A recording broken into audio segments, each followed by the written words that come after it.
Indians మీద 26/11/2008లో బాంబేలో ఒక టెర్రరిస్ట్ అటాక్ జరిగింది. దాని తర్వాత అత్యంత క్రూరంగా deadliest and horrific attack April 22న ఈ సంవత్సరం జమ్మూ కాశ్మీర్లో ఉన్నటువంటి అనంతనాగ్ డిస్టిక్లో ఉన్నటువంటి పెహల్గాం బైసరం వ్యాలీలో జరగటం చూసాము. ఈ అత్యంత దారుణంగా మనుషుల్ని కిరాతకంగా చంపేయటం అనేటువంటిది, భారతీయుల్ని చంపేయటం అనేటువంటిది లిబరేషన్ కాంగ్రెస్ పార్టీ ఖండిస్తూ ఆ కుటుంబాలకు my deepest condolences I'm paying to the bereaved family members. మరి ఈ సంఘటన జరిగిన వెంటనే ఆల్ పార్టీ మీటింగ్ న్యూఢిల్లీలో జరిగింది. అది ఆశించదగినటువంటి అంశం. ఎందుకనంటే దేశ భద్రతకు ముప్పు వచ్చినప్పుడు రాజకీయ పార్టీలన్నీ కూర్చుని చర్చించి ఏం చేయాలనేటువంటి ఒక ఆలోచన చేయడం అనేటువంటిది ఎంతో మంచి ఆలోచన. అయితే అంత ముఖ్యమైనటువంటి సమావేశానికి ప్రధానమంత్రి హాజరు కాకపోవడం, ప్రజలు, నేను చెప్తున్న ప్రతి విషయాన్ని కూడా ప్రజలను ఆలోచించమని నేను కోరుతున్నాను. ఆ మీటింగ్లో అన్ని పార్టీలు కూడా రాజకీయాలకు ఇది సమయం కాదు, ప్రధానమంత్రి ఏ నిర్ణయం తీసుకున్నా పూర్తి స్థాయి మద్దతునిస్తామని చెప్పి ముక్త కంఠంతో ప్రకటించడం జరిగింది.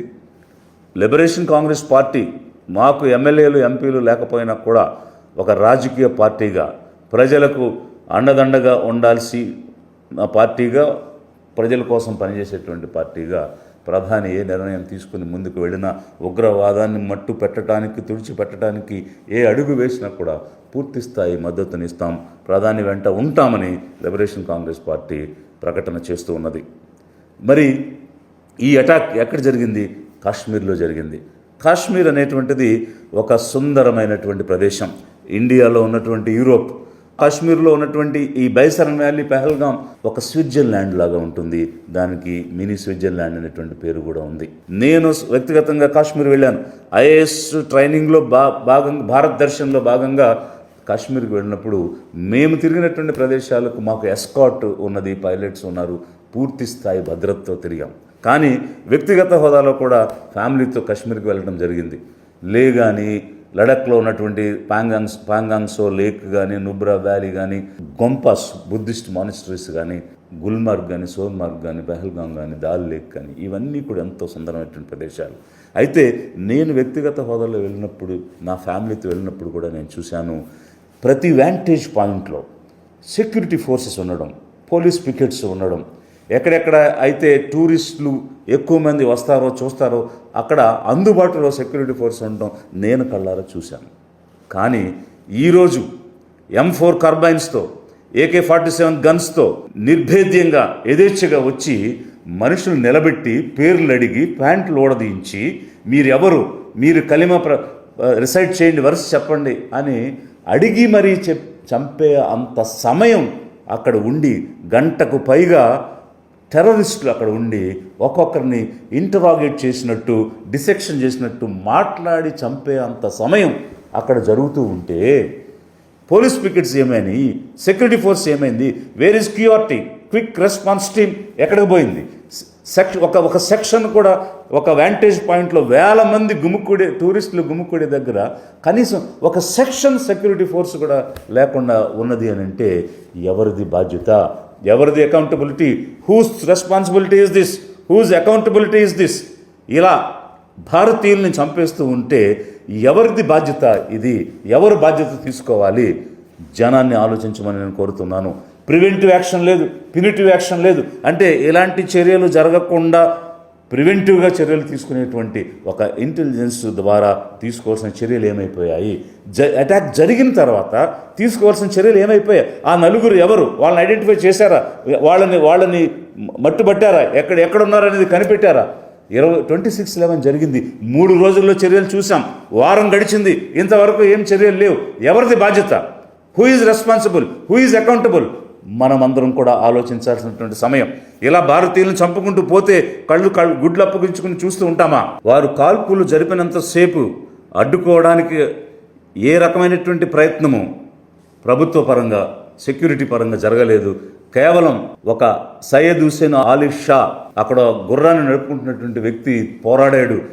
అతనికి ఏ విధంగానూ సంబంధం లేని వ్యక్తుల కోసం, అతని ఊరు కాదు, అతని పేరు కాదు, అతని బంధువు కాదు, అతని మతం కాదు, అతని రాష్ట్రం కాదు, అయినా కూడా వచ్చినటువంటి టూరిస్టుల్ని ప్రొటెక్ట్ చేయాలి అని ఎదురు తిరిగి ప్రాణాలు అర్పించాడు.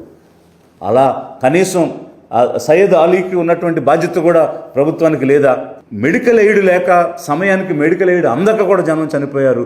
వాళ్ళు వచ్చి టార్గెట్ కంప్లీట్ చేసుకుని తిరిగి వెళ్ళే వరకు కూడా ఏ రకమైనటువంటి రెస్పాన్స్ సెక్యూరిటీ ఫోర్సెస్ నుంచి రాలేదు. ఏమైపోయాయి? గత 7 సంవత్సరాలుగా జమ్మూ కాశ్మీర్ కేంద్ర ప్రభుత్వం అధీనంలోనే ఉంది.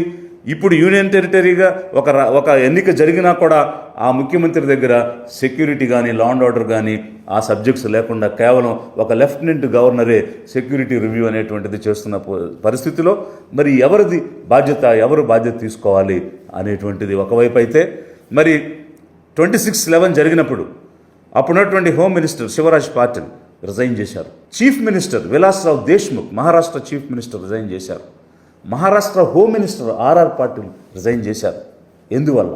ఒక నైతిక బాధ్యత తీసుకుని నేరుగా ప్రత్యక్షంగా సంబంధం లేని అంశంలో కూడా వారు నైతికంగా ఆలోచించి రిజైన్ చేశారు. కానీ ఇక్కడ అధికార పక్షం ఏం చేస్తుంది? ప్రకటనలు చేస్తుంది, ర్యాలీలు చేస్తుంది. అదా బాధ్యత అంటే అపోజిషన్ ఏం చేస్తుంది? ఆ రోజు ఒక ప్రధానమంత్రి మన్మోహన్ సింగ్ జరిగినటువంటి సంఘటనకి బాధపడుతూ దేశానికి ఒక అపాలజీ చెప్పడం అనేటువంటిది మనం చూసాం. అంటే 3 రోజుల్లోనే ఇన్సిడెంట్ జరిగిన 3 రోజుల్లోనే మట్టు పెట్టడం అనేటువంటిది చూసాం. అలాంటిది ఇప్పుడు వారం గడిచినా కూడా ఎలాంటి చర్యలు లేవు కదా.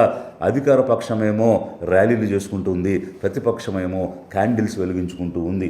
ఇదేనా ప్రజాస్వామ్యంలో బాధ్యతగా ప్రవర్తించేటువంటి విధానం? అంటే అధికారం ఇచ్చింది బాధ్యతగా ప్రవర్తించడానికి.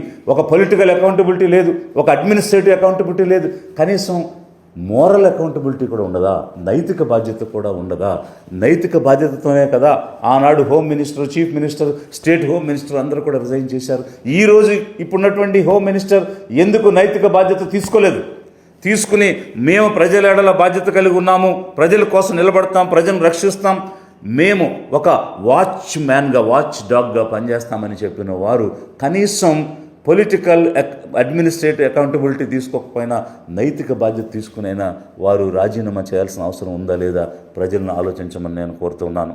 అయితే మరి ఆ రోజు కాంగ్రెస్ గవర్నమెంట్లో ఉంది, అప్పుడు ముఖ్యమంత్రిగా ఉన్నారు, గుజరాత్కు ముఖ్యమంత్రిగా ఉన్నారు ఇప్పుడున్నటువంటి ప్రధాని. ఆ రోజు ఏం మాట్లాడారు? ఏ విధంగా మీరు బాధ్యత తీసుకుని పని చేయలేదు, ఏ విధంగా ప్రభుత్వం ఫెయిల్ అయిందని మాట్లాడారు. మరి ఈరోజు అత్యధికంగా హిందువులు చనిపోయారు ఈ అటాక్లో.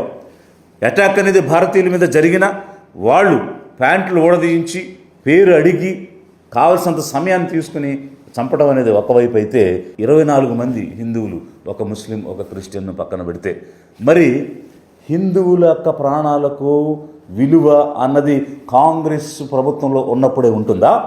బీజేపీ ప్రభుత్వంలో ఉన్నప్పుడు ఉండదా? ఆర్ఎస్ఎస్ ఏం చేస్తుంది? విహెచ్పి ఏం చేస్తుంది? కల్చరల్ ఆర్గనైజేషన్ బజరంగ్ దళ్ ఏం చేస్తుంది? మా హిందువులు చనిపోయారు అనేటువంటిది వచ్చినటువంటి మీడియా కథనాల ప్రకారంగా మరి నీకు బాధ్యత లేదా అని ఆర్ఎస్ఎస్ ప్రభుత్వాన్ని ప్రశ్నించదా? విహెచ్పి బీజేపీ ప్రభుత్వాన్ని ప్రశ్నించదా? అంటే బీజేపీ ఉన్నప్పుడు హిందువులు చనిపోతే ఏం కాదా? కాంగ్రెస్ ఉన్నప్పుడు హిందువులు చనిపోతేనే ఆ హిందువులకి వాల్యూ ఉంటుందా? ఇప్పుడు చనిపోయిన హిందువులకి వాల్యూ లేదా? ఆ ప్రాణాలకు విలువ లేదా? What RSS is doing, what VHP is doing, what Bajrang is doing? Hindutva అని ప్రచారం చేసి అరిచేవాళ్ళు అందరూ హిందువులు చనిపోయారు. ఎక్కడ పోయారు మీరందరూ? ప్రభుత్వాన్ని నిలదీయరేంటి? ప్రభుత్వం యొక్క బాధ్యతను మీరు అడగరేంటి? ఇప్పుడు హిందువులకి ప్రాణాలకి వాల్యూ లేదా? ఇప్పుడు మాట్లాడరా? చిచ్చు పెట్టడానికి మాట్లాడతారా? మతోన్మాదాలు లేపడానికి మాట్లాడతారా? మరి హిందువులు చనిపోయారు కదా, మీరు ప్రభుత్వం నిలదీయండి, ఎవరిది బాధ్యతను అడగండి. హోంమంత్రి ఏం చేస్తున్నారు, ప్రభుత్వం ఏం చేస్తుంది అని నిలదీయాల్సినటువంటి ఆర్ఎస్ఎస్ ఎక్కడికి పోయింది, విహెచ్పి ఎక్కడికి పోయింది, బజరంగ్ దళ్ ఎక్కడికి పోయింది అని లిబరేషన్ కాంగ్రెస్ పార్టీ అడుగుతున్నది, డిమాండ్ చేస్తున్నది, ప్రజలను ఆలోచించమని చెప్తున్నది. అటాక్ జరిగిన తర్వాత అంటే క్రాస్ బోర్డర్ టెర్రరిజం అనేటువంటి ఆలోచనతోటి ఇమ్మీడియట్గా కేంద్ర ప్రభుత్వం కొన్ని శాంక్షన్స్ని తీసుకోవడం, ఒక 5 నిర్ణయాలు చేయడం జనమందరికీ, ప్రజలందరికీ తెలుసు. అయితే ప్రధానమంత్రి గారు హిందీ హార్ట్లాండ్, మదర్ టంగ్ హిందీగా మాట్లాడేటువంటి బీహార్కు వెళ్ళి వారు ఇంగ్లీష్లో మాట్లాడారు. ఏం చెప్పారు? దీన్ని ఒప్పుకోం, దీన్ని అంతం చేస్తాం అనేటువంటి అంశాలు వారు హిందీ హార్ట్లాండ్లో ఇంగ్లీష్లో మాట్లాడారు. From the soil of Bihar, I say to the whole world, India will identify, track and punish every terrorist and their backers. వారం గడిచింది, ఎలాంటి చర్యలు మనకు కనిపించడం లేదు. ఒక rogue nation cross border terrorism చేస్తుంటే ఇంత బలమైనటువంటి దేశం, ఒక యుఎన్ సెక్యూరిటీ కౌన్సిల్లో పర్మనెంట్ మెంబర్షిప్ కావాలి మాకు అని అడుగుతున్నటువంటి దేశం ఏం చేస్తుంది? ఏమి చర్యలు తీసుకుంటుంది? దీనికి ఏమిటి పరిష్కారం? యుద్ధం ఏమైనా పరిష్కారమా? యుద్ధం అనేటువంటిది పరిష్కారం కాదు. ఎందుకనంటే ఈరోజు 26 కుటుంబాలు ప్రాణాలు కోల్పోయాయి.